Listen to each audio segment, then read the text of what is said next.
Ahora sí, ya después de unos tres fallos técnicos, hermanos, vamos a comenzar con nuestra penúltima clase de el texto en su contexto. Espérenme, déjenme admitir a otros hermanos. Ahora sí, ya.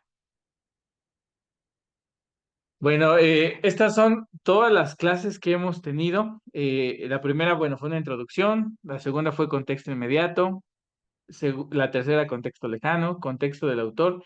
Y este último vamos a ver el contexto cultural, hermanos, y con esto, con este ejercicio que vamos a hacer ahora, que va a ser un poco largo porque vamos a aplicar, en este ejercicio que vamos a hacer, vamos a aplicar a un pasaje todos estos contextos y ustedes van a ver eh, que vamos a tener de manera más clara un entendimiento del texto con el que hagamos el ejercicio hoy, ¿no? Pero antes de eso, de manera breve, vamos a ver que la clase que hoy nos toca es el contexto cultural, ¿no? Lo que hoy vamos a ver es el contexto cultural.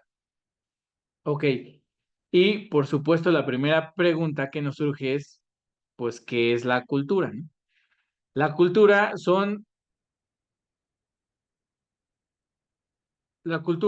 los valores, las costumbres y creencias de un grupo social que influyen sobre un hecho determinado. Todos, hermanos, nacemos y crecemos dentro de una cultura. Todos. Y todas las cosas con las que crecemos en nuestra cultura tienen cierta influencia sobre nosotros para creer lo que creemos, ¿no? Para pensar lo que pensamos, incluso para sentir lo que sentimos y tomar nuestras decisiones. La cultura influye en todos los aspectos de nuestra vida. Por ejemplo, ¿cuántos de ustedes no nacieron dentro de una tradición cristiana? Y hoy, ¿cuántos años tengan? 60, 70, 80 permanecen dentro de esa tradición cristiana, ¿no? Fue parte de su cultura familiar, fue parte de su contexto familiar. ¿Cuántos de nosotros en nuestra cultura mexicana, por ejemplo, estamos acostumbrados a comer picante? ¿A cuántos no nos gusta el picante? ¿O cuántos no podemos comer sin tortilla, ¿no? ¿O cuántos, eh, permítanme, déjenme dar acceso, o cuántos no podemos comer sin chile, ¿no? Por ejemplo. Entonces, porque es parte de nuestra cultura, crecimos con eso. E incluso, aunque no nazcamos dentro de nuestra cultura, si nuestros padres nacieron dentro de una cultura, nos las van a transmitir, ¿no? Por ejemplo, si yo, imaginémonos que, Valores. que yo me voy a Marte, hermanos, pero como soy mexicano, me llevo mis tortillas y mis salsas.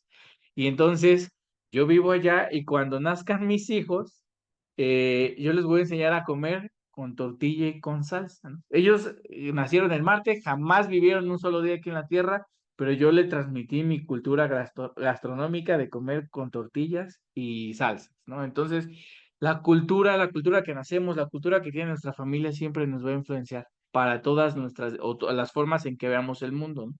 Entonces, el contexto cultural es ver las costumbres, las creencias de los grupos sociales donde se escribieron los textos bíblicos, ¿no? De las personas que lo escribieron y a quienes le escribieron.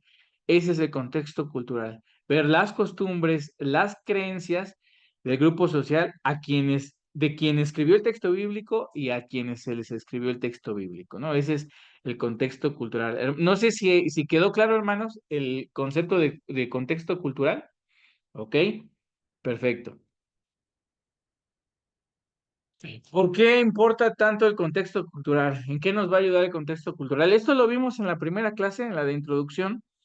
Nos separa, por supuesto, el mundo antiguo, de donde se escribió el texto bíblico, al mundo postmoderno, donde vivimos hoy nosotros, pues nos separa un abismo de tiempo. Por ejemplo, hoy vamos a resolver el ejercicio que habíamos visto desde hace varias clases de Gálatas 5 versículo 1, ¿no? Y entonces, pues Gálatas, perdón, se escribe aproximadamente en el año 55 antes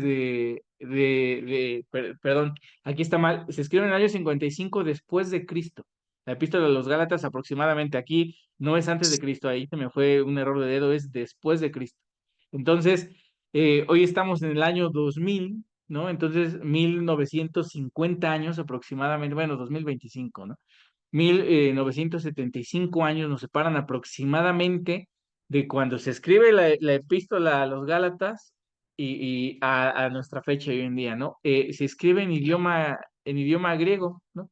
Nosotros ni siquiera, el griego antiguo, ¿no? A lo mejor nosotros ni siquiera hablamos griego moderno, ¿no? La cultura es la cultura antigua, pero es una cultura grecorromana, ¿no? Gálatas está en una provincia romana, la ciudad de Gálatas. Entonces, la cultura que era preeminente en esa época era la cultura grecorromana, ¿no? Nosotros ni siquiera somos en el oriente, ¿no? Estamos en el occidente y nuestra cultura es posmodernista. Y el lugar en el Medio Oriente, dentro de el Imperio Romano, bueno, pues nosotros vivimos 2000 años acá, después, pues en América, ¿no? En México. Entonces, todo este abismo de separación nos va a ayudar a sumergirnos en su contexto cultural. Y la cita que habíamos dejado de tarea y que hoy le vamos a aplicar absolutamente todos los contextos que hemos visto, es esta, Gálatas 5:1, que nos dejó leer nuestro hermano Alfonso, dice: por lo tanto, Cristo en verdad nos ha liberado. Ahora asegúrense de permanecer libres y no se esclavicen de nuevo a la ley, ¿no? Y vamos a establecer esto, esclavicen. Bueno, ¿qué significa esclavizarse de nuevo a la ley? Esto es lo que vamos a aclarar. Y habíamos visto entonces, vamos a aplicarle los diferentes contextos. Primero, el contexto inmediato, que sería el mismo versículo. Bueno, si nosotros leemos el mismo versículo, pues no nos aclara que es este mismo versículo 1, pues no nos aclara, ¿no? En este mismo versículo no nos aclara a qué se refiere con esclavizarse de la ley. Y entonces lo que tendríamos que hacer es leer toda la perícopa, pero antes de leer toda la perícopa, porque es lo que vamos a analizar, analizar la perícopa, quiero que empecemos a ver de una vez lo que es el contexto cultural, lo que rodea a la cultura de esta epístola a los Gálatas. Ok, hermanos, entonces Galacia era una provincia del Imperio Romano, ¿no? Todo esto que está sombreado como en azul representa el Imperio Romano, y esto que está encerrado en rojo es la provincia de Galacia, hermanos. Empezó a ser poblada por los galios en el siglo III antes de Cristo. Y ellos llegaron con sus dioses, su cultura, su comida y todas las cosas propias, ¿no? De su etnia. Cuando pasan a ser parte de la provincia romana, pues ¿qué es lo que hacen todos los imperios? A todas las provincias que conquistan los imperios, pues lo que hacen es llevar gente de su imperio para precisamente absorber su cultura, su comida, y que entonces esa cultura y esa comida y el idioma incluso hagan que esa provincia forme parte del imperio y sus costumbres sean las mismas del imperio, y eso crea unidad. Entonces, les envían extranjeros romanos aquí a la provincia de Galacia y tenemos una mezcla de culturas. Los nativos que ya vivían previamente ahí y los extranjeros romanos, ¿no? Por supuesto, todas las provincias romanas al principio intentaban sublevarse, ¿no? Debido a que era una fábrica de pobreza el Imperio Romano para las clases más bajas. Y entonces eh, envían judíos en el siglo I antes de Cristo, envían judíos a la provincia de Galacia, ya que los judíos eran personas que tenían cierto respeto, no un completo respeto en el Imperio Romano, pero garantizaba que para ellos era muy importante el orden, ¿no? El orden y las jerarquías. Entonces envían a judíos aquí a la provincia de Galacia y los envían básicamente a codearse con las clases altas y las clases gobernantes para que tuvieran mayor influencia los judíos y pudieran dar ese orden, ¿no? Enseñaran su religión y pudieran dar ese orden. Entonces lo que hacen los judíos aquí es establecer sus sinagogas, enseñar su religión, y eso aceptan ciertos galios, perdón, aceptan la religión judía, y lo que hacen es imponer ese orden imponer ese orden y ese respeto por las autoridades, ¿no? Que solían tener los judíos hacia el Imperio Romano mientras no se metieran con su religión. Y entonces, pero lo que quiero resaltar ahí es que tenemos tres culturas mezcladas: los galios nativos, los extranjeros romanos y los judíos ya enseñando el judaísmo ahí. Cuando Pablo hace su primer viaje misionero junto a Bernabé, uno de los lugares o de los tres lugares que visitan es Antioquía, Iconio y Listra. Estos tres lugares quedan dentro de la provincia de Galacia del Imperio Romano. Pablo llegó, recuerden ustedes que llegaba a las sinagogas, esto lo pueden leer ustedes en Hechos capítulo 13. Pablo lo que hacía era llegar a las sinagogas y predicaba a los judíos, ¿no? Básicamente eso mismo hizo en estas tres ciudades. ¿Qué pasa con los judíos? Bueno, hay dos grupos de judíos distintos. Unos judíos aceptan el mensaje de Pablo, pero otros se escandalizan y rechazan el mensaje. Entonces ya tenemos una división de los grupos judíos. Lo que hacen Pablo y Bernabé ante ver que la mayoría de judíos rechazaban el mensaje es cuando empiezan a anunciar el evangelio a los gentiles. Y de los gentiles sí son muchos los que reciben en la provincia de Galacia el evangelio, ¿no? El evangelio que lleva Pablo y Bernabé, y muchos se empiezan a convertir. Y entonces las comunidades cristianas o las iglesias de Galacia se conforman específicamente por dos personas: gentiles que se vuelven al cristianismo, que los evangeliza Pablo, y judíos que se vuelven al cristianismo, ¿no? Que son los que aceptan el evangelio de Pablo. Pero hay una situación, hermanos: los judíos estaban asociados con las clases altas de Galacia. Por lo tanto, ellos tenían mayor influencia en las iglesias de Galacia, los judíos. Pasaba algo en las iglesias del primer siglo. Recuerden que no había templos cristianos, y a muchos ya los corrían de las sinagogas. Entonces, ¿dónde se reunían? Se reunían en las casas. Pero no todos tenían casas grandes y casas de 2 pisos y casas con salones grandes donde las personas pudieran reunirse. ¿Quiénes tenían esas casas? Las personas de la clase alta. Y entonces esa persona prestaba su casa, ¿no? Cuando los cristianos se reunían ahí, y los que solían encargarse de esas iglesias eran los dueños de las casas, ¿no? Bueno, como él prestó su casa, y prestaba su casa porque por supuesto el mensaje de evangelio lo había abrazado, ¿no? Había abrazado tanto el mensaje de evangelio que decía: pues yo presto mi casa para que puedan reunirse aquí los hermanos, a pesar de que eso, los judíos que prestaban sus casas con los otros judíos que no aceptaban el mensaje del evangelio, pues les traía mala fama y discriminación, ¿no? Ellos abrazaron tanto el evangelio que prestaban sus casas y se reunían. Pero esos hermanos que prestaban sus casas, pues eran los líderes de esa pequeña congregación, se encargaban de esas pequeñas congregaciones. Déjenme ver, ok. Entonces, los judíos que aceptaron al cristianismo, que aceptaron a Jesús, recuerden que en un principio el cristianismo era visto como una rama, una corriente más del judaísmo, ¿no? Así como los saduceos eran una rama, el fariseísmo era otra rama, los esenios eran, todas esas eran ramas judías, los celotes eran otra rama del judaísmo. Pues el cristianismo vino a ser como una de esas ramas más del judaísmo, ¿no? El cristianismo, pues, de hecho es aquí en Antioquía donde les llaman por primera vez cristianos a los discípulos de Jesús. Entonces, pues otra nueva rama del judaísmo, ¿no? Y como es nueva, pues está teniendo mucho auge.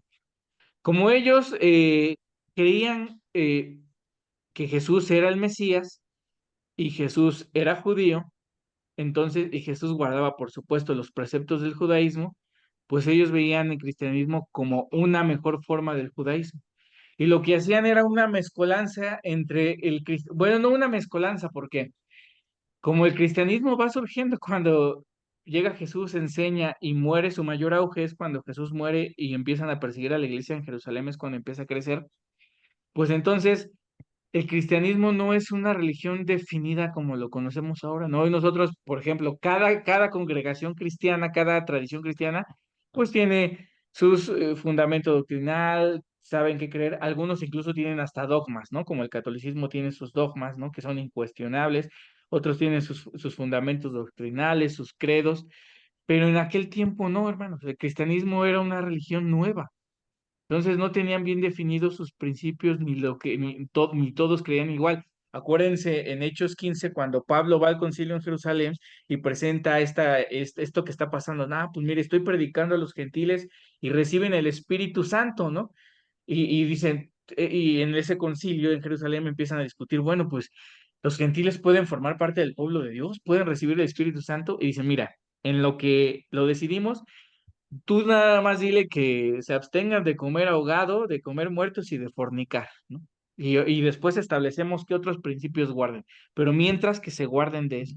Entonces vean cómo todavía no está bien definido, ¿no? Hay diferencias, hay encrucijadas, y entonces esos judíos de Galacia, como toman el cristianismo como una parte, una forma mejor de judaísmo, lo que empiezan a decir a los gentiles que se convierten al cristianismo es, pues bueno, los empiezan a tomar como prosélitos, ¿no? Como cualquier persona que se volviera al judaísmo. Y entonces el proceso para convertirse en un prosélito, hermanos, es decir, a una persona que no es judía de nacimiento, que se agrega al judaísmo, es aprender los preceptos, ¿no? Básicamente aprender toda la Torá y parte de las enseñanzas de las interpretaciones a la ley de Moisés, aparte de la Torá, bautizarse, ¿no? Porque simbolizaba que se lavaban de su inmundicia gentil y circuncidarse, ¿no? Circuncidarse era el último pacto, el último de los pasos para volverse al judaísmo, ¿no? Porque pasaban a ser parte de la descendencia de Abraham y del pacto con Dios y tenían que circuncidarse. Entonces les empiezan a decir que tienen que cumplir con todos estos ritos, ¿no? Los judíos cristianos, a los gentiles que se unen al cristianismo y los empiezan a acosar también por presión de los otros judíos y los empiezan a acosar y empieza a haber una gran diferencia ahí porque Pablo y Bernabé no habían enseñado nada de eso, ¿no? Ahí no les habían enseñado la circuncisión, no les habían enseñado preceptos del judaísmo, ni que tenían que ir a Jerusalén, ni que tenían que hacer varias de estas cosas del judaísmo, ¿no? Y eso empieza a generar una disputa en las iglesias de Galacia, ¿no? Pero por supuesto que, imagínense, yo soy judío y la iglesia se reúne en mi casa. Cuando yo les digo que se tienen que circuncidar, que tienen que guardar los rituales judíos, como se reúnen en mi casa, por supuesto que mi opinión tiene una presión grandísima sobre esos hermanos gentiles que van al cristianismo. Y no solo eso, además yo soy un judío adinerado que ejerce influencia en la ciudad, en la provincia de Galacia, ¿no? Entonces, pues eso es una gran presión para los gentiles que se están convirtiendo al cristianismo. Y muchos empiezan a ceder ante estas cosas del judaísmo. Ese es el contexto cultural, hermanos, de lo que está viviendo la iglesia en Gálatas. ¿Qué pasa cuando Pablo se entera de esto? Se cree, no se sabe con certeza, se cree que es Timoteo el que le informa de la situación en Galacia, hermano. Y entonces cuando Pablo se entera de todo esto, lo que hace es escribir y enviar lo que nosotros conocemos como la epístola a los Gálatas, ¿sí? Y ahora sí vamos a ver lo que vimos, si no mal recuerdo, con nuestro hermano Alfonso, el contexto del todo el libro. Yo sé que ustedes leyeron, si leyeron la epístola a los Gálatas, pues esto va a ser más fácil y más entendible. Si no, no se preocupen, ¿no? Ya la leerán después. De hecho, ahorita, antes de pasar a la interpretación, vamos a ver lo que ustedes dedujeron de lo que leyeron. No vamos a, por ejemplo, no nos da el tiempo para leer toda la epístola. Entonces, yo solo saqué las diferentes perícopas de la epístola, hermanos, y aquí les propongo la división que yo hice y vamos a revisar toda la temática para poder tener un mejor acercamiento a ese Gálatas 5 versículo 1 que vamos a interpretar ahora. Primero, pues Pablo empieza con recordemos que es algo importante, recordemos que es una carta. Entonces, una carta es diferente a un evangelio, una carta es diferente a un libro histórico como el de los Hechos, una carta es diferente a un libro profético como Isaías, Jeremías, Daniel o Apocalipsis, ¿no? Entonces, incluso hay diferencias entre la carta, ¿no? Una carta es una carta pastoral, otra cosa es una carta, otra cosa es una epístola. Entonces, pero ¿en qué se diferencia una carta a un evangelio, a un libro profético, a un libro histórico? Que la carta, nosotros, yo siempre pongo este ejemplo, es como una llamada telefónica. Nosotros estamos a lo mejor conversando con una persona, le llega una llamada telefónica y esta persona contesta la llamada telefónica. Nosotros no escuchamos lo que le está diciendo el que le llamó, pero escuchamos lo que dice la persona que está enfrente de nosotros hablando por teléfono. Y por lo que dice la persona que está hablando, podemos deducir qué le dijo la otra persona. Nosotros no sabemos que le llama, no sé, por ejemplo, a su mamá, pero él dice, ah, hola mamá, ¿cómo estás? Ah, pues ya sé que le está llamando su mamá, ¿no? Ah, y escuchamos que le dice, sí, ya voy para la casa. Pues no escuchamos que su mamá le preguntó, ¿ya vienes para la casa? Pero lo intuimos por la respuesta de él, ¿no? Entonces, eso es, esas son las epístolas. No vamos a escuchar nosotros lo que a lo mejor Timoteo le contó a Pablo que está pasando en Gálatas, pero vamos a suponer lo que les dijo y lo que está pasando en Gálatas por lo que vamos a ver que Pablo contestó en la epístola, ¿ok? No sé si me expliqué con esto, hermanos, de cómo podemos extraer información de la epístola. Ok, sí, que no puede abrir su micrófono, hermanos, o levantar su mano y preguntar, por favor. Ok, entonces todos, quiero por enterado que todos entendimos. Entonces, por eso vamos entonces a sacar la información, ¿no? Aunque a grandes rasgos por el tiempo de lo que Pablo escribe. Pablo empieza como en toda epístola con un saludo, ¿no? Aquí yo subrayé los versículos y el capítulo. Y lo primero que empieza a tratar Pablo después del saludo, en rasgos generales, les empieza a decir que no hay otro evangelio, ¿no? Que no existe otro evangelio. Incluso dice que si viene un ángel anunciándoles otro evangelio, que no les crean, otro evangelio diferente al que él escribió, ¿no? Entonces, podemos suponer, juntándolo con lo que ya vimos que está pasando en la situación de Gálatas, que eso que le están diciendo los judíos cristianos a los gentiles cristianos de tienen que circuncidarse, tienen que guardar estos ritos del judaísmo, Pablo lo está calificando como ese es otro evangelio diferente a lo que yo les anuncié.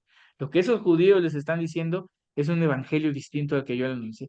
No les crean, ¿no? Aunque sea, por eso menciona, aunque sea un ángel el que venga y les diga, no crean a otro evangelio, ¿no? Aunque sean judíos con la autoridad y Jesús haya sido judío y se reúnan en sus casas y sean judíos con poder económico y social y judíos muy importantes, no les crean, porque ese es otro evangelio, ¿no? Entonces, en los siguientes versículos, Pablo les dice que él recibió el mismo evangelio de Jesús, ¿no? Que no lo recibió de otra persona, no se lo inventó él, no, no, no. Lo que está diciendo es legitimar el evangelio que les llegó. Por eso les dice que lo recibió de Jesús. En el capítulo 2 versículo 1 al 10 los otros apóstoles, Pablo les dice que los otros apóstoles, Pedro, Santiago y demás, lo aprueban a él como apóstol, porque muchos de estos judíos que querían que los cristianos practicaran los ritos del judaísmo, lo que hacían era desestimar a Pablo. Decían, no, pues mira, Pablo no estuvo con Jesús, ¿no? Entonces, pues realmente no es un apóstol verdadero, ¿no? Pablo no estuvo con los otros 12, ¿no? Entonces, su rango de apostolado es inferior. Entonces Pablo les explica en este capítulo 2 versículo 1 al 10 no, los otros apóstoles aprueban mi apostolado igual que el de ellos, ¿no? Entonces, el evangelio que yo les anuncié, Jesús me lo anunció y yo tengo la misma autoridad que los otros apóstoles. A ver, permítanme, que esté escribiendo en el chat. También el hermano Javier, no, la hermana Yasmín, también dice que lo que anuncia no es según nombre, sino revelado por Jesús. Exacto, ¿no? Lo que está diciendo Pablo es, mi mensaje tiene la autoridad divina, ¿no? Porque lo recibí de Jesús. Gracias, hermana Yasmin. La siguiente parte, Pablo nos habla de que tuvo un conflicto con Pedro, ¿no? Acerca de esta parte del judaísmo, ¿no? Que había un momento en que Pedro se juntaba con los gentiles de la iglesia, pero cuando llega a Santiago, pues sí, no, llegan unos judíos de parte de Santiago, uno de los apóstoles principales de Jerusalén, pues Pedro se empieza a alejar de los gentiles y se empieza a juntar con los judíos. Y entonces Pablo se pelea con él por eso, ¿no? Incluso le dice que eso no está bien, lo reprende y le empieza a llamar la atención por hacer esa diferencia entre judíos y gentiles, ¿no? Por parte del mismo apóstol Pedro. Siguiente punto, judíos y gentiles justificados por la fe. Pablo les menciona que ambos, judíos y gentiles, están justificados por la fe, que los judíos no están justificados por sus rituales, y entonces los gentiles tienen que estar justificados por los rituales de los judíos. No, ambos están justificados por la fe. La fe, capítulo 3 versículo 1 al 6 les dice que la fe es mejor que la ley. De hecho, les empieza a decir, les hace preguntas retóricas, les dice, ustedes recibieron justificación y recibieron, perdón, el Espíritu Santo por creer, por guardar la ley. Y les dice, no, la recibieron porque recibieron el Espíritu Santo por creer en Jesús. Ustedes recibieron milagros entre ustedes por guardar la ley. Y les dice, no, recibieron los milagros y el Espíritu Santo por creer en Jesús. ¿Eh? Entonces les empieza a decir, la fe es mejor que la ley que les dicen los judíos que sigan, porque recibieron por la fe el Espíritu Santo y recibieron los milagros. Fíjense cómo Pablo empieza, lo que está diciendo es, lo que les están enseñando a esos judíos está mal, ¿no? Es mejor la fe. Capítulo 3, la bendición de Abraham y la maldición de la ley, así lo titulé yo. Lo que les empieza a decir Pablo en esta sección es que la bendición que Dios le da a Abraham pasa a través de la fe. Los hace partícipes, ya no a través de la circuncisión, que es parte de la ley.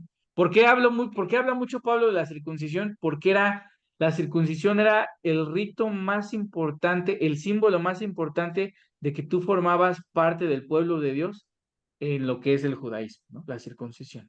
Eso era lo más importante. El varón circuncidado, porque recuerden que en aquel tiempo se le daba más importancia a los hombres que a las mujeres, ¿no? Por eso hablamos de la circuncisión. Entonces, el que estaba circuncidado, ese era parte del pueblo de Dios. La mujer, al estar casada con un hombre circuncidado o al ser hija, si no se había casado de un hombre circuncidado, pasaba por anexo a formar parte del pueblo de Dios. Por eso pone tanto énfasis en la circuncisión. La siguiente es la promesa de Dios y la ley, que la promesa de Dios pasa a través de la fe. La siguiente, la función de la ley hasta ser hijos de Dios. Bueno, Pablo básicamente en esta parte dice que la ley era como una barrera de protección, ¿no? Era como y usa la figura de que era como una niñera, pues hasta que llegara Jesús. Una vez que llegara Jesús, la ley dejaba de cumplir esa función de protección y de niñera, ¿no? Y seguía señalando el pecado, pero ya no servía como protección ni como niñera, porque ya había llegado Jesús, ¿no? Aquí se me va, el Hijo de Dios era con mayúscula, ahí se me fue una mayúscula. Pedro y Bernabé, nos dice la hermana Yasmín, le tienen miedo a los de la circuncisión, ¿no? Lo que habíamos mencionado, judíos, gran influencia, lo que hacen es poder social, intimidar, gracias por el apunte, hermana, incluso al apóstol Pedro, ¿no? Entonces, eso es lo que Pablo discute. De hecho, desde mi punto de vista, Pablo intenta justificar a Bernabé al decir que dice que cede ante la presión, ¿no? Pero pues desde el punto de vista, lo imagino por el aprecio que Pablo le tenía a Bernabé, ¿no? Pero es el mismo error que comete el apóstol Pedro, ¿no? En el capítulo 4 les dice que ellos pasan de ser esclavos de la ley a ser hijos de Dios. Capítulo 4 1 al 7. Capítulo 4 capítulo 4 del 8 al 20, y yo lo titulé Vuelta atrás. Por supuesto que estoy parafraseando y estoy resumiendo. Lo que hace Pablo es decirle que ellos ya no pueden regresar a lo que era antes, ¿no? Habla principalmente a los judíos, porque los cristianos que vienen del gentilismo, ellos no guardaban la ley. Habla principalmente a los judíos, es que una vez creyendo, ¿no? Teniendo la fe, ya no pueden volver a justificarse por la ley, ya no pueden volver atrás. Y en el capítulo 4 versículo 21 al 31 hermanos, hace una alegoría que a los judíos, desde mi punto de vista, les es muy ilustrativa porque dice, miren, Abraham tuvo dos hijos. Un hijo es a través la promesa y otro es por la carne, ¿no? Por la ley. Y el hijo de la esclava es Ismael, ¿no? Con Agar. Y el hijo de la promesa es Isaac con Sara. Y el hijo de Ismael, el hijo de Agar, Ismael, representa el primer pacto y representa la ley. Y el hijo de Sara, Isaac, representa como fue por medio de la promesa de Dios, representa la promesa de Dios, representa la fe, representa el nuevo pacto. Y al final termina diciendo Pablo, pues Abraham echó fuera a su esposa, Agar, con su primer hijo, ¿no? Lo que está diciendo es, desecha el primer pacto. desecha la ley y se queda con el hijo de la promesa, se queda con el hijo de la fe. Esa figura lo que les está diciendo es, la ley queda fuera para justificarse y para salvarse y para tener comunión y formar parte del pueblo de Dios. Y quien forma parte del pueblo de Dios y que es parte de la familia de Abraham son los que creen, los hijos de la promesa, los que tienen fe en Cristo. Esa parte es bastante ilustrativa y bastante fuerte para los judíos, ¿no? Y en el capítulo 5, que es el que vamos a ver, lo que vamos a interpretar, no voy a ahondar ahorita porque ahorita lo vamos a ver en la perícopa, habla de la libertad de Cristo. En el capítulo 5, 16 al 25, les habla, aquí está mal, aquí escribí crane, pero es carne, y ahorita vamos a ver por qué. Esto lo vamos a entender mejor después de leer esta perícopa de 5, 1 al 15. Les habla de la diferencia entre lo que es la carne y el espíritu. Después en el capítulo 6 les habla de la ayuda y el servicio mutuo. Esto les digo, lo vamos a entender después de que leamos la perícopa. Y después les dice en qué se deben de gloriar. Deben gloriarse en la fe y no en la ley. Y en el capítulo 6 versículo 18 pues es la despedida de Pablo, ¿no? A grandes rasgos, eso es de lo que trata la epístola a los Gálatas. Si nosotros nos fijamos, el mensaje básicamente lo que Pablo es, la mayoría del mensaje es hacia los judíos que están presionando a los cristianos a volverse o al tener sus ritos judíos, ¿no? Y les empieza a decir cómo, o no, luego se empieza a decir, básicamente contrapone lo que es la fe contra lo que es la ley. Y les da varios ejemplos y argumentos para decirles por qué la fe es mejor. Es básicamente lo que hace en toda la epístola, con muchas razones, mucha teología, muchas ilustraciones y las consecuencias de ello, ¿no? Pero eso es lo que vamos a ver ahorita. Entonces, hermanos, vamos a hacer, ¿qué hora es? Espera, 9:40. Vamos a hacer rápidamente, bueno, no rápidamente, vamos a tomar nuestro tiempo, pero a lo mejor no tan profundo como nos gustaría. Gálatas, capítulo 5 versículo 1 al 15. Antes de iniciar, hermanos, no sé si alguien tenga alguna pregunta de lo que ya hemos visto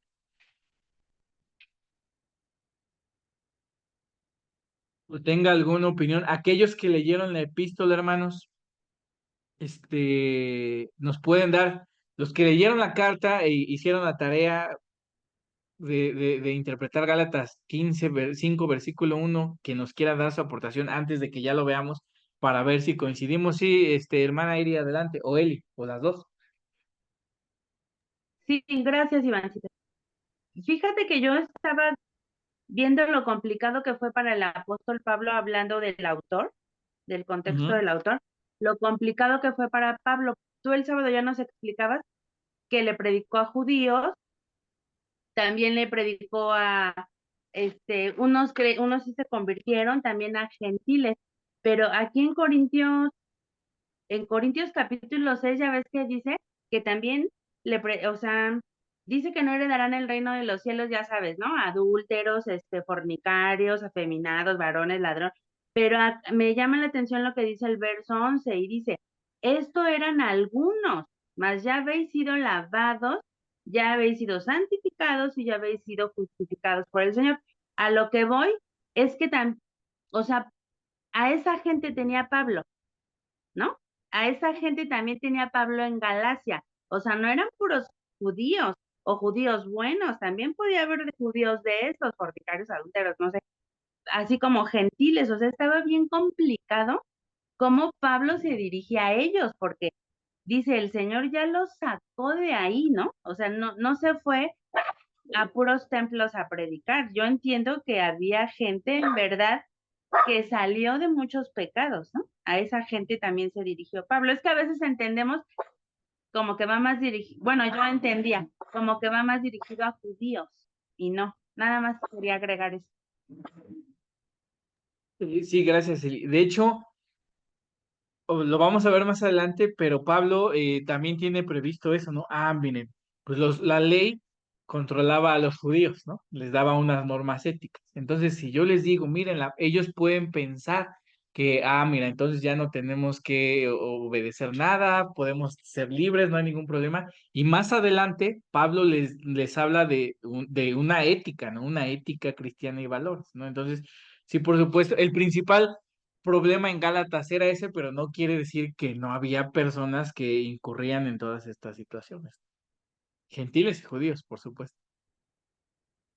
Sí, adelante, hermana. Soy Alfonso, hermano. Sí, solamente quería comentar dos textos antes de entrar al capítulo 5. Que en el versículo, bueno, en el 3:21 dice, luego la ley es contraria a las promesas de Dios, dice, de ninguna manera, pero sí les dice algo, porque si la ley dada pudiera vivificar, la justicia fuera verdaderamente por la ley.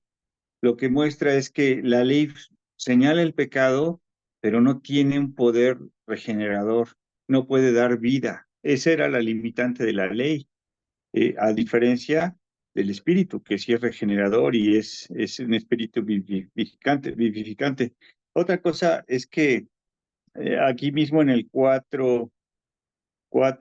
6 y 7 dice, por cuanto sois hijos, Dios envió a vuestros corazones el espíritu de su Hijo, el cual clamaba Padre. Así que ya no eres esclavo, sino hijo. Así, y si hijo también heredero de Dios por medio de Cristo.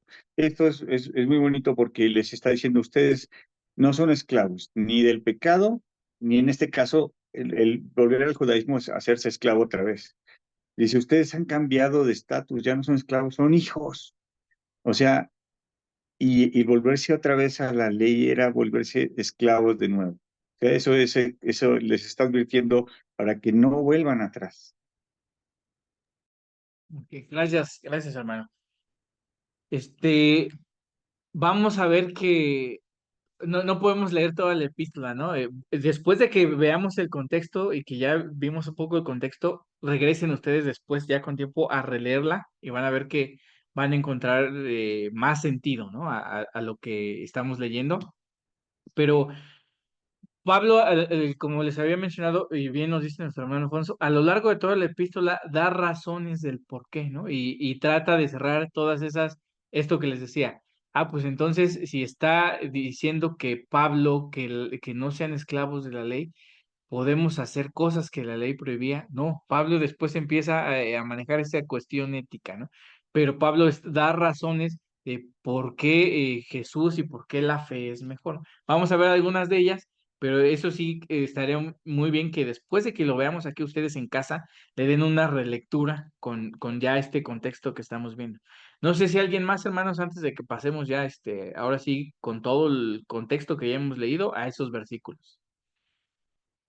Ok, de todos modos, si en medio tienen alguna pregunta o alguna por...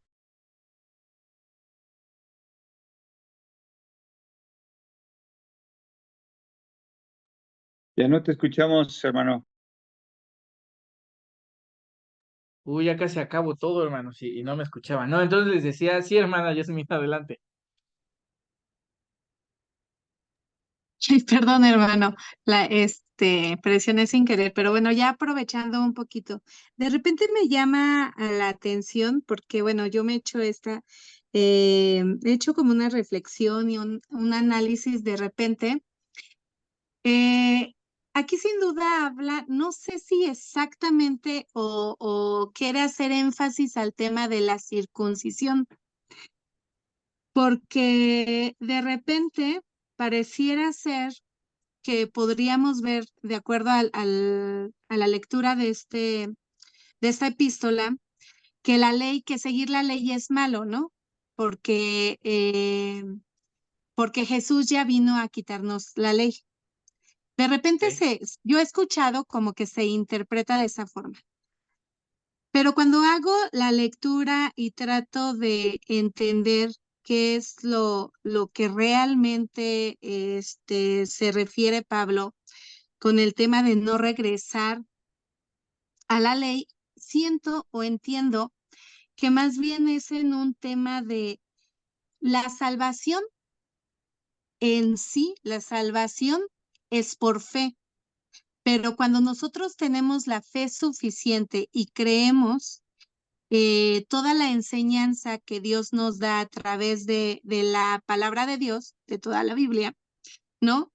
Entonces uno decide tomar esta enseñanza y aplicarla a nuestra vida, sin que esto impacte de forma negativa. Es decir, de repente es como de, ok, ya te convertiste a Dios, ya deja de bailar, ¿no? Supongamos una persona que está acostumbrada al baile y de repente es, ya te convertiste a Dios, casi, casi en la primera semana de que una persona asiste al templo, ¿no?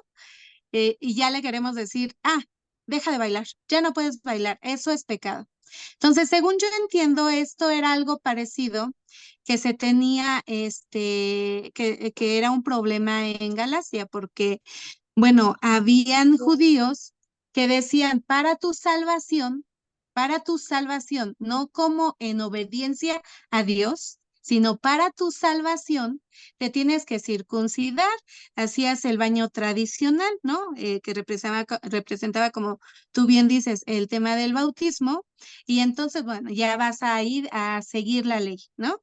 Entonces, con lo que llega a pelearse Pablo, según entiendo, es con el tema de obligar cuando apenas estás, cuando sabemos que lo más importante y lo más hermoso que nos ha dado Dios, ¿no? Fue la libertad, el libre albedrío. Entonces, de repente Pablo llegó a pelearse con los judíos que decían, para salvación te tienes que circuncidar. Si tú no te circundas, sigues siendo un gentil, una persona impura, una persona, bueno, creo que hasta los comparaban con ciertos animales, ¿no?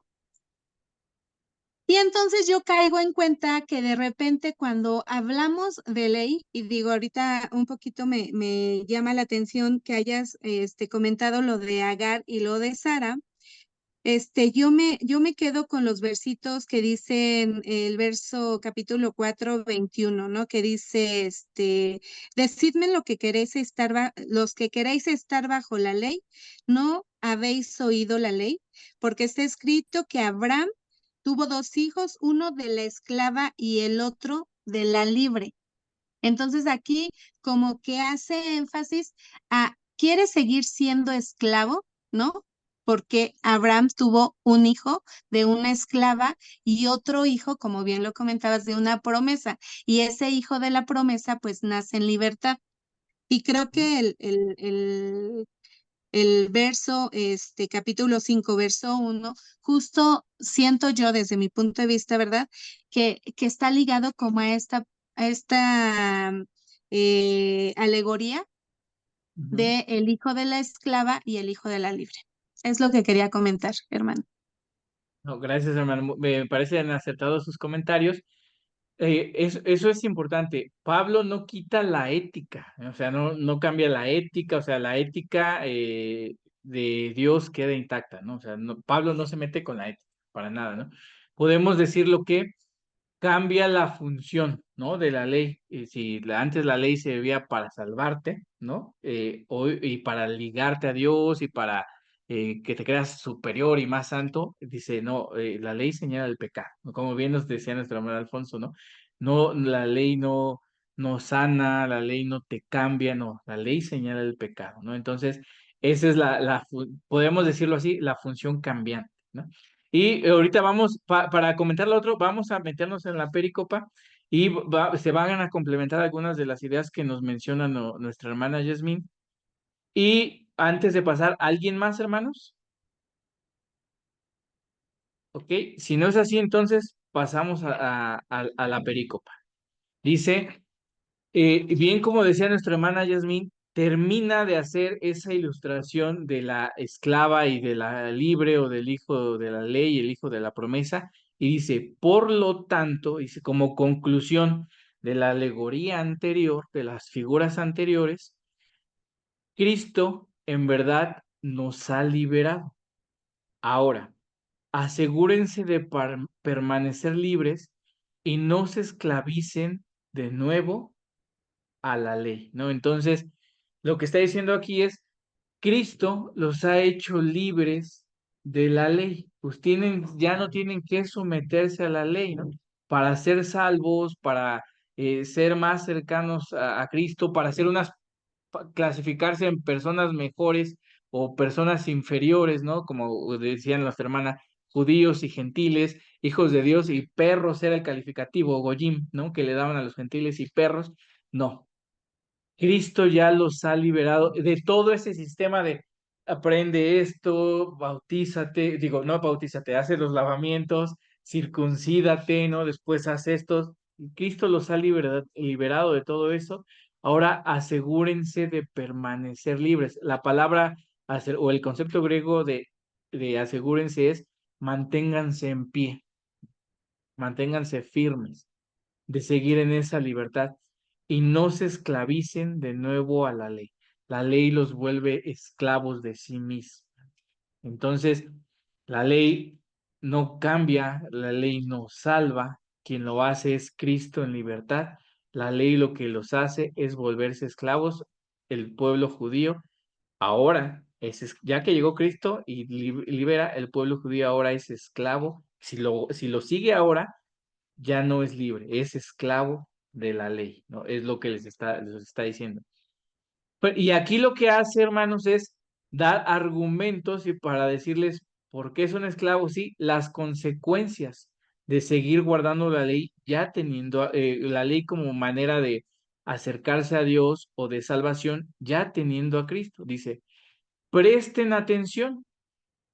Yo, Pablo, una vez que vimos que en el capítulo 2 defiende su autoridad como apóstol, no recuerdo si era el 1 o el 2, disculpen, aquí ya con esa autoridad que defendió dice, yo, Pablo, ¿no? Como apóstol, ya vieron que los apóstoles me respetan como apóstol, me tratan como si igual, incluso tuve que reprender a Pedro, ¿no?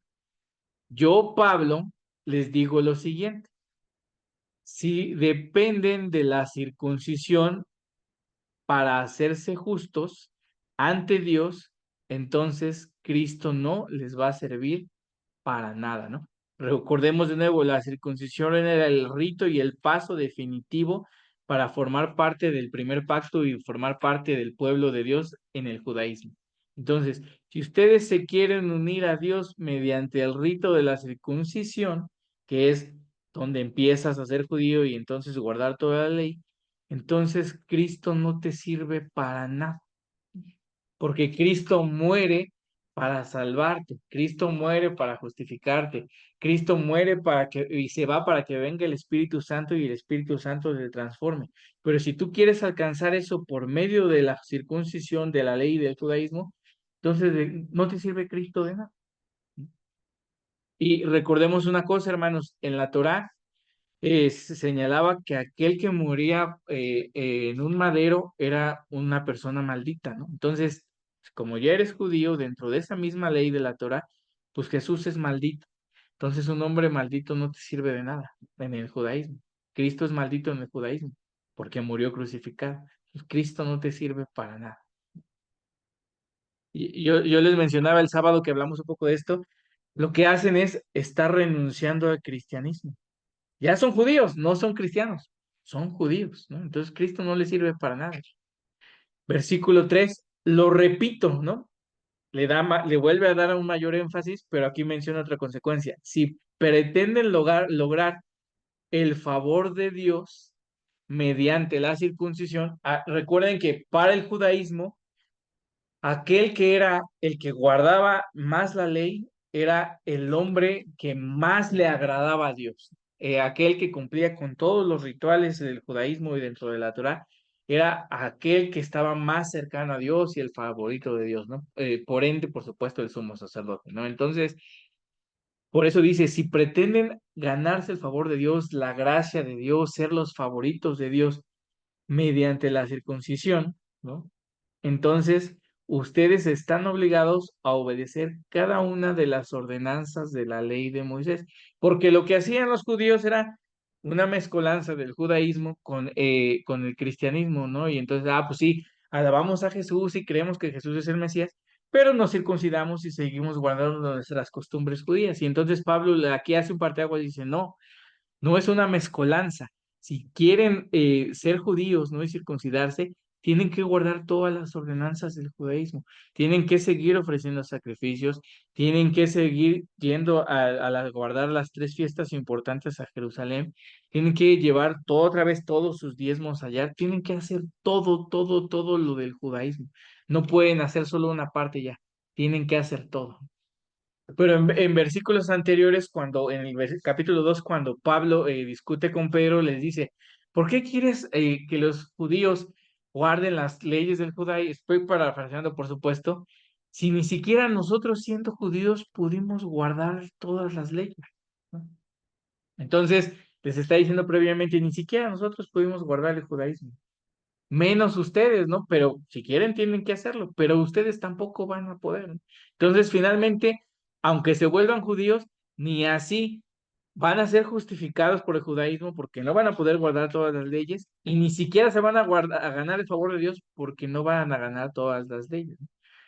El mismo Pablo que se considera fariseo de fariseos, eso lo vemos en Filipenses, ni el mismo Pablo que dice, yo era fariseo de fariseos, no, o sea, no solo era un fariseo, era el más grande. Acuérdense que el calificativo fariseo de fariseos o rey de reyes quiere decir el mejor, ¿no? A Jesús los judíos lo califican como, no dicen, él es el mejor o el más alto de todos los reyes, ¿no? Él es el rey de reyes, ¿no? El rey de todos los reyes, así calificaban a la mejor posición, ¿no? O por ejemplo, el cantar de los cantares, no dicen, este es el mejor poema, ¿no? No dicen, este es el cantar de los cantares, ¿no? El mejor cantar, el mejor poema de todos. Bueno, Dios, Cristo es el rey de todos los reyes, ¿no? Entonces Pablo está diciendo, yo soy el mejor de todos los fariseos, lo está diciendo en Filipenses. Fíjense cómo aquí estamos utilizando el contexto del autor. Las mismas palabras del autor en otra epístola, ¿no? Que es Filipenses. Fíjense cómo estamos usando todos los contextos. Bueno, pues ni siquiera yo pude guardar todas, ¿no?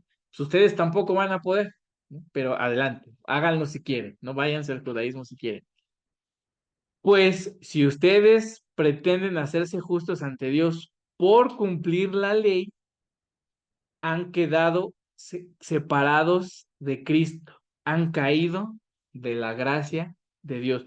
Y el más grande regalo que ha traído Jesús a través de su muerte, que es la gracia de Dios, ¿no? El amor de Dios, el favor de Dios para la salvación es por gracia. Bueno, pues ustedes, si se quieren volver al judaísmo y hacerse justos por eso, olvídense, ya no alcanzan la gracia de Dios.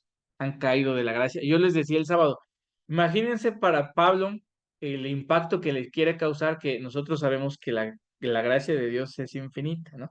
Que la gracia de Dios es eterna. Pues Pablo utiliza ese concepto para decirles, lo que están haciendo es tan grave que si ustedes quieren volverse al judaísmo y volverse justos por la ley, pues han caído de la gracia de Dios, de esa gracia infinita. Está siendo paradójico, ¿no? Por supuesto, pero tan grave es para Pablo eso que están haciendo que le dice, han caído de la gracia de Dios. Ya no tienen la gracia de Dios, ya no tienen nada. Versículo 5, sin embargo, los que vivimos, y entonces, ¿qué forma de vida? La forma y que sustentaba a los judíos era la ley. Ellos diario tenían que esforzarse por guardar la ley, ¿no? Para alcanzar salvación y el favor de Dios. ¿Qué es lo que hacen entonces los cristianos para ganar ese favor de Dios si no es a través de la ley? No para ganar ese favor de Dios, para vivir en el favor de Dios, porque el favor de Dios es inmerecido, por eso es un favor, no hay que hacer nada para ganárselo, ¿no? Sin embargo, los que vivimos por el Espíritu, esperamos con anhelo recibir por la fe la justicia que Dios nos ha prometido. Lo que hacemos los cristianos es vivir por el Espíritu, vivir por el Espíritu Santo. Nuestra vida la guía el Espíritu. Ahorita vamos a ver, Pablo establece qué es vivir por el Espíritu en esta misma carta. La vida de los cristianos la guía el Espíritu. Ya no se someten a códigos legales, ¿no? Siguen teniendo ética, por supuesto, pero la ética viene por parte del Espíritu, el Espíritu Santo, ¿no? Por eso está en mayúsculas, el Espíritu.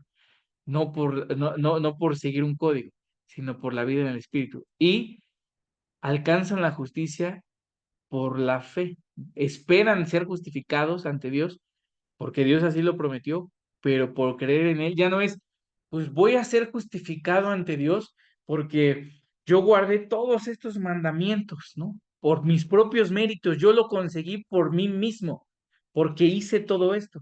Pablo dice, eso ya no es porque yo confío, tengo fe en que Dios me va a justificar. ¿No? ¿Por qué? Por Cristo, ¿no? Por la vida en el Espíritu, no por algo que yo haga, ¿no? La ley es tu propio mérito, yo lo hice, yo estoy cerca de Dios porque yo guardé todos estos preceptos y aquí es, no, tú estás cerca de Dios porque tienes fe en Cristo y porque vives por el Espíritu, no porque tú te lo hayas ganado, es gracia de Dios. Eso es lo que Pablo les está mostrando las diferencias entre el judaísmo y el cristianismo. Les decía yo a los hermanos el sábado, Pablo está definiendo el cristianismo, hermanos. Es una religión joven, aún todavía que se toma como parte del judaísmo. Pablo está haciendo esa diferenciación aquí. Versículo 6. Pues una vez que depositamos nuestra fe en Cristo Jesús, de nada sirve estar o no circuncidado. Judíos, dejen de presionar a los cristianos que vienen del gentilismo. Ya una vez que creyeron en Cristo, ya no sirve de nada si están circuncidados o no. Olvídense de ese código. No importa, ya no se circunciden. Lo importante es la fe que se expresa por medio del amor. Y yo les decía a los hermanos el sábado, entonces sí hay que hacer algo, amar. Lo importante no es un código legal. Lo importante es si es la fe, pero la fe se expresa, no es nada más, sí, pues yo tengo fe en Jesús y ya no. La fe se expresa como a través del amor, no a través de méritos en un código legal, sino a través del amor. Espérame aquí, dejé de compartirse, ¿verdad? Quiero compartir, espérame, déjenme leer el chat, alguien escribió en el chat. No estoy seguro, hermano. No se hacían malditos y se quedaban crucificados durante la noche. ¿Me comparte esa referencia bíblica? Ahorita lo checamos en la Torá, hermana, al final. Vamos a continuar con bueno, no, me recuerdan de eso para buscarlo en la Torá. Vamos a continuar con el resto de la película. Nos quedamos en el 6, seguimos en el 7. Dice. Ustedes, ustedes corrían muy bien la carrera, ¿no? Está hablando de los Gálatas cuando Pablo les presenta el cristianismo. ¿Qué les impidió seguir la verdad? Seguro está hablando de qué les impidió continuar en el camino del evangelio que yo les enseñé que veíamos en el capítulo 1. Seguro que no fue Dios, porque Él es quien los llamó a ser libres. Entonces está diciendo, esas enseñanzas del judaísmo no vienen de Dios, que ustedes se circunciden y demás, no vienen de parte de Dios. Versículo 9, esa falsa enseñanza es como un poquito de levadura que impregna toda la masa. Confío en que el Señor los guardará de creer falsas enseñanzas. Ojo, esta parte de ¿a qué les suena esto de un poquito de levadura impregnará toda la masa? Sí, adelante, Alfonso. Sí, mi hermano, la referencia está en Levítico 21-23 y Bueno, dice así, ok. sí, Sí, perdón, léenos, Alfonso. quisiera leerlo porque el hecho de ser maldito es por haber sido colgado, no por la permanencia. Dice así, dice, si alguno hubiere cometido algún crimen digno de muerte y lo hicieres morir y lo cargares en un madero, no dejaréis que su cuerpo pase la noche sobre el madero.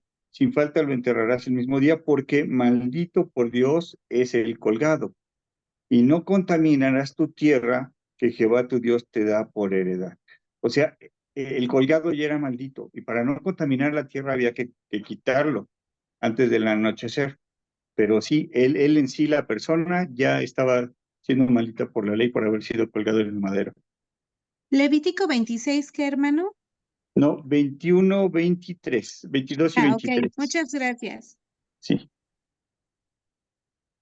Ok, gracias, Alfonso. De hecho, la parte de la contaminación era también por el cadáver y por la muerte. Por eso, de hecho, incluso revisan antes, o lo que hacían es, antes de que llegara el anochecer, revisaban para ver si habían muerto o no habían muerto los que estaban crucificados. Pero bueno, lo íbamos a ver al final, pero gracias, Alfonso, está bien para de una vez aclarar ese punto. Gracias. Entonces dice, esta parte de un poquito de levadura impregna toda la masa. Recuerdan que lo dice alguno de los evangelistas, si no mal recuerdo es Mateo, se lo atribuye a Jesús en una parábola, en una porción que habla acerca de, la subtitulan hacia algunos biblistas, la levadura de los fariseos, ¿no? Hablando de la doctrina de los Mala fariseos. doctrina. Ajá, exacto, hablando de la doctrina de los fariseos. Los judíos sabían muy bien acuérdense que tenían que comer en la fiesta de los panes sin levadura, tenían que comer los panes sin levadura y también en la Pascua, ¿no? Entonces, los judíos conocen muy bien esta alegoría de un poco de levadura leuda o impregna o fermenta o contamina toda la masa, y utiliza Pablo este mismo concepto cultural que conocían bien los judíos contra su propia enseñanza. Esa falsa enseñanza que los judíos están haciendo contamina todo, ¿no? Los va a contaminar. Es una falsa enseñanza, es una doctrina que ya no es adecuada ahora que son cristianos. Alfonso, nos dicen que si puede, no, ya es la misma hermana Yasmin, gracias. Versículo 10. Confío en que el Señor los guardará de creer falsas enseñanzas. Dios juzgará a la persona que los está confundiendo, sea quien fuere. Entonces, vuelve a decirle que es falsa enseñanza, y ahora Pablo aplica algo, el juicio de Dios contra los judíos que están enseñando eso. Para él es tan grave que dice, Dios los va a juzgar, ¿no? O los va a castigar. No importa quién sea, no importa si son judíos de renombre, no importa quién sea, Dios los va a juzgar. Versículo 11. Amados hermanos, si yo, y fíjense, lo que Pablo aquí hace es llamarlos hermanos, hermanarse con ellos, ¿no? Amados, y estamos vinculados. Si yo todavía predicara que ustedes deben circuncidarse, como algunos dicen que yo hago, ¿por qué entonces aún se me persigue? Si ya no predicara que la salvación es por medio de la cruz de Cristo, nadie se ofendería. Los judíos enseñaban, no, Pablo ya no está predicando eso de la cruz, ¿no? Pablo ya no está predicando que no se deben circuncidar. Pablo predica la circuncisión y Pablo contraargumenta. No, si yo estuviera predicando que se deben circuncidar para salvarse, pues no me perseguirían los judíos, ¿no? Todavía me persiguen por eso y todavía se ofenden por eso. Versículo 12. Para Pablo es tan grave que vean el lenguaje que utiliza aquí. ¿Cómo me gustaría que esos perturbadores que quieren mutilarse a ustedes que quieren mutilarlos a ustedes mediante la circuncisión, se mutilaran a ellos mismos? U otras versiones utilizan la palabra se castraran ellos, ¿no? Para Pablo es tan grave lo que están haciendo que dice, eso que ustedes les quieren hacer, ojalá ellos se castraran, el mal fuera para ellos. Para Pablo es gravísimo lo que están haciendo. Versículo 13, pues ustedes, mis hermanos, han sido llamados a vivir en libertad. Pero, y aquí viene la parte que yo decía, Pablo no quita la ética, ¿no? Ni que debe haber un respeto, ni una ética, ni una moral. Pues ustedes, mis hermanos, han sido llamados a vivir en libertad, pero no usen esa libertad para satisfacer los deseos de la naturaleza pecaminosa. Al contrario, usen la libertad para servirse unos a otros en amor. Entonces Pablo no está diciendo, pues haga cada quien lo que quiere, no importa, Cristo los hizo libres. No, los hizo libres, pero no libertinos. Ustedes deben vivir en amor, ¿no? Y por ese amor deben servirse unos a otros. No se dañen. En otras palabras, está diciendo, no pequen, ¿no? O sea, son libres, pero no por eso quiere decir que pueden pecar y no hay problema. Por el contrario, deben de amarse ustedes. Versículo 14, pues toda la ley puede resumirse en un solo mandato. Amarás a tu prójimo como a ti mismo. Aquí si ustedes fíjense, toma las palabras del Evangelio, pero las cambia, ¿no? En Jesús dice en los Evangelios, toda la ley y los profetas se resumen, ama a tu Dios con todas tus fuerzas, toda tu mente, etcétera, etcétera, y a tu prójimo como a ti mismo. Aquí Pablo solo utiliza la segunda parte. ¿Por qué? Porque lo que estaban haciendo es dañar al prójimo. Entonces Pablo omite la primera parte de ama a tu Dios Y entonces utiliza solo la parte de ama a tu prójimo como a ti mismo. No es que Pablo quite lo de ama a Dios ni que no le importe, pero aquí lo que estaban haciendo es afectando al prójimo. Entonces aquí Pablo solamente toma esa parte, ¿no? Ama a tu prójimo como a ti mismo. Fíjense cómo hasta Pablo se da chance de modificar las enseñanzas de acuerdo a las necesidades de los congregantes o de las iglesias en Gálatas. Versículo 15. Pero si están siempre mordiéndose y devorándose unos a otros, tengan cuidado, corren peligro de destruirse unos a otros. Si siguen atacándose, ¿no? Con eso de, no, guarda la ley, no, pero tienes que hacer esto, no, tienes que cocinar, cuidado, ¿no? Pueden destruirse. Se van a acabar la congregación, se van a dividir, se van a separar y se va a acabar. Entonces, hermanos, volviendo a la presentación,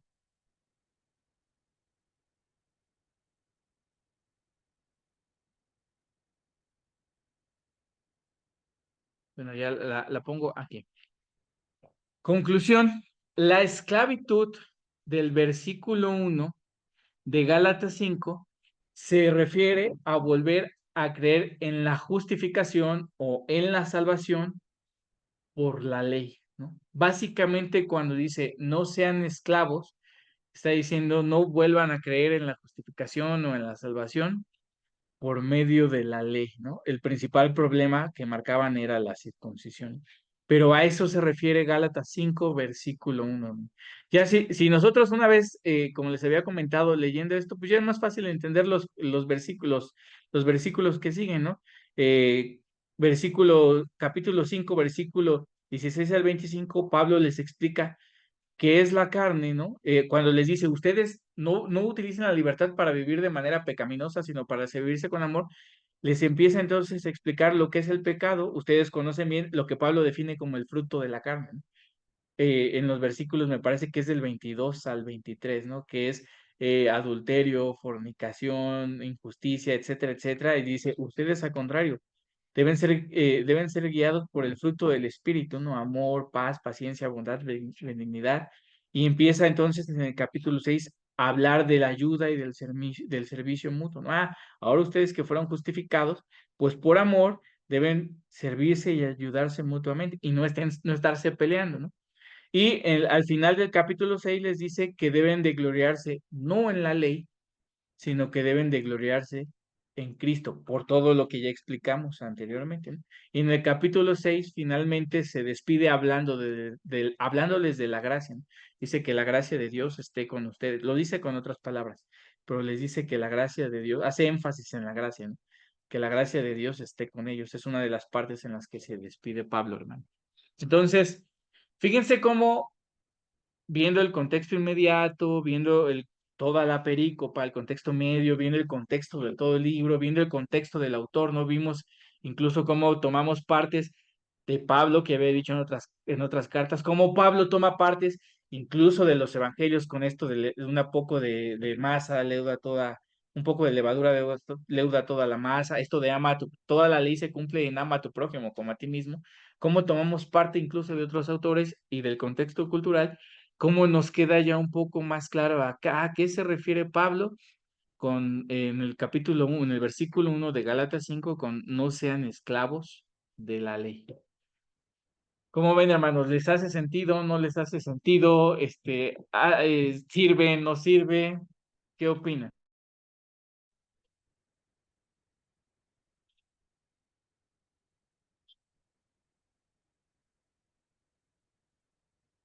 Adelante, hermano Manuel.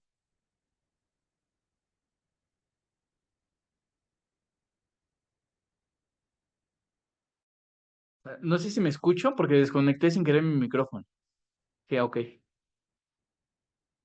Ah,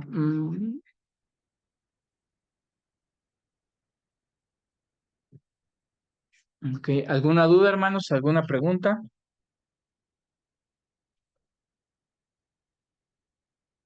¿Alguna conclusión propia? ¿Alguna observación? ¿Algo incluso en lo que no estén de acuerdo? Con toda confianza. Sí, adelante, Alfonso.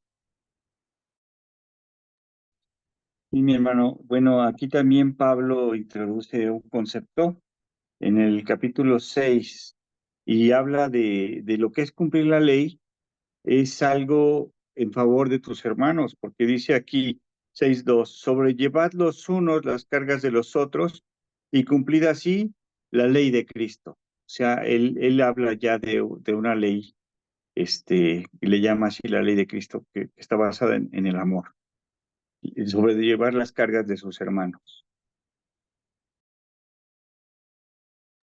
Gracias, gracias, Alfonso. Se me había pasado por alto, ¿sí? Entonces, fíjense cómo Pablo entonces empieza a redefinir lo que decíamos, redefine, no redefine, empieza a definir el cristianismo y hay conceptos del judaísmo que tiene que tomar y redefinirlos, verlos bajo la mirada del cristianismo, ¿sí? Bajo la mirada del cristianismo. Empieza, Pablo lo que empieza a hacer es a establecer los principios del cristianismo. El cristianismo no tiene como tal una doctrina establecida, hermanos, al menos en los escritos bíblicos, hasta que ya se escribe la epístola a los Efesios. Bueno, por supuesto, antes, pero ya en los escritos que vemos en el texto bíblico, ya en Efesios, es cuando ya vemos una doctrina clara en el cristianismo, ¿no? Pero antes tuvieron que pasar por todo este proceso y pelearse unos con otros. Pasa como con nosotros, ¿no? Cuando como iglesias, ¿no? Vamos avanzando y vamos redefiniendo, actualizando. Pasó exactamente así con la iglesia del primer siglo, exactamente lo mismo con la iglesia del primer siglo. ¿Alguien más, hermanos?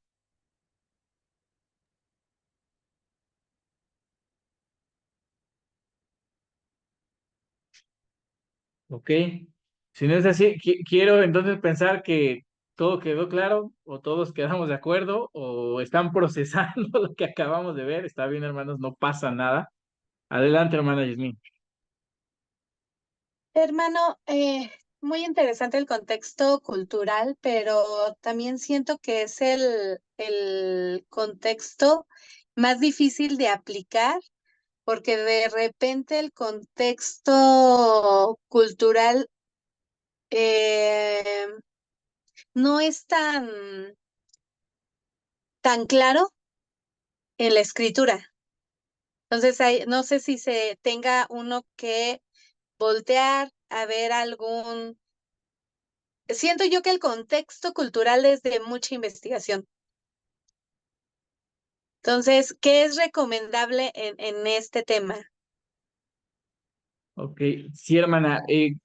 Por supuesto, como se dieron cuenta y apunta la hermana Yasmín acertadamente, en la misma carta a los Gálatas, por ejemplo, no nos dicen, ¿no? Ah, pues mira, Galacia se fundó tal, llegaron primero estas tribus y después se anexaron al... Nada de eso nos dice en el texto bíblico. ¿Por qué?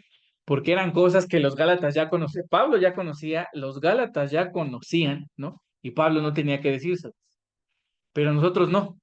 ¿No? Entonces, nosotros sí tenemos que investigarlo. No vienen en el mismo texto bíblico, repito, porque ellos ya lo conocían, nosotros no lo conocemos. Y entonces, lo que nosotros tenemos que hacer aquí es utilizar la historia, ¿no?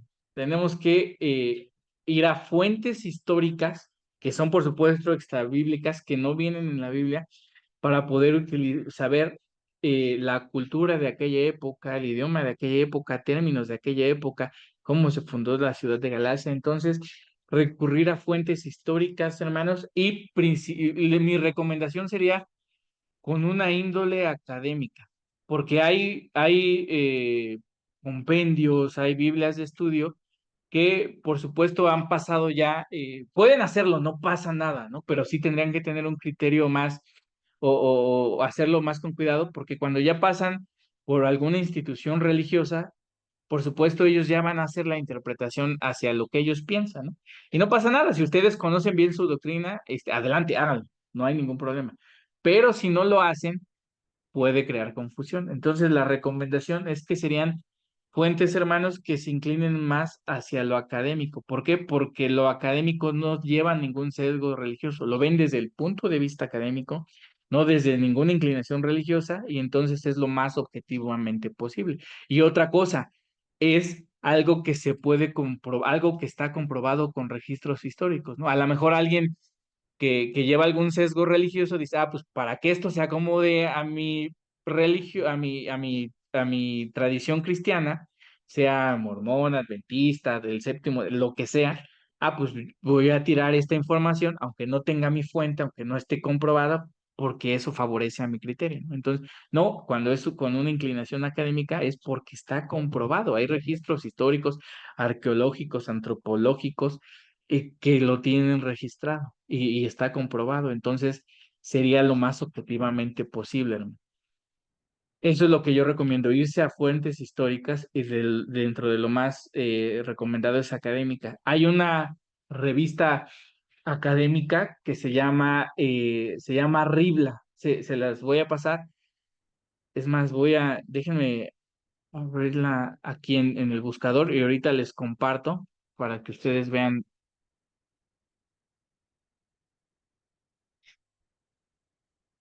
Déjenme compartirles. Ustedes van al buscador Google y ponen Ribla y les va a dirigir aquí Ribla, Centro Bíblico Verbo Divino. Le hacen clic y esta revista tiene muchos escritores, teólogos, unos reconocidos, otros no tanto, pero es con índole académico, hermanos. Y lo que a mí me parece más importante es que manejan un contexto latinoamericano, tratan de aplicar todos los artículos que publican en sus revistas con nuestro contexto latinoamericano. Entonces, miren, son 94 números de revista y es gratis. Ustedes les dan clic en la que les interese y ustedes pueden, no sé, miren, por ejemplo, mujeres y violencia sexista, ¿no? Y le dan clic y les abre la revista. Y entonces les vamos aquí al índice, ¿no? El contenido. Y aquí les da el nombre de los escritores, ¿no? Ustedes pueden googlear los escritores, a ver quién es Nancy Cardoso Pereira, y googlean y ven su información y ven si a ustedes les da confianza o no. El cuerpo bajo sospecha, violencia sexista en el libro de los números, ¿no? Y ya, pues nos vamos al artículo, ¿no? Y empezamos a leer, página 7 dice ahí. Y entonces, algunas les van a servir, otros no. Traten de buscar desde el punto de vista, no es el único, ¿no? Pero traten de buscar desde el punto de vista académico, hermanos, para que sea lo más objetivamente posible. Hay compendios, ¿cómo se llama? Ribla. Se los voy a poder escribir aquí en el chat y también se los voy a poner en el grupo por si quieren, sí, realmente están muy interesantes y si ustedes, por ejemplo, requieren, ¿sabe qué, hermano? Yo tengo mucha bibliografía, también el hermano Alfonso tiene mucha bibliografía, hermanos, de comentarios bíblicos acerca de libros en general. Entonces, si ustedes dicen, ¿sabe? Con toda confianza el grupo escriban, hermano, estoy estudiando, tengo una predicación y quiero estudiar de la epístola a los Efesios y nosotros le mandamos comentarios que nosotros revisamos, eso no quiere decir que confíen plenamente ustedes y que gustan revisarlos y preguntarle a alguien de confianza, hermano, ¿cómo ve este comentario bíblico que me pasó el hermano Iván? Pueden hacerlo, hermanos. Repito, nosotros no queremos aquí ni que piensen como nosotros, ni que interpreten como nosotros. Les estamos presentando esta alternativa y es parte de su criterio si ustedes lo toman en cuenta, ¿no? Y nosotros le pasamos ahí en el chat del grupo pues tengo estos tantos comentarios, ¿no? Chécalos, revísalos y velos y adelante, hermanos, con toda confianza. Sí, hermano Alfonso.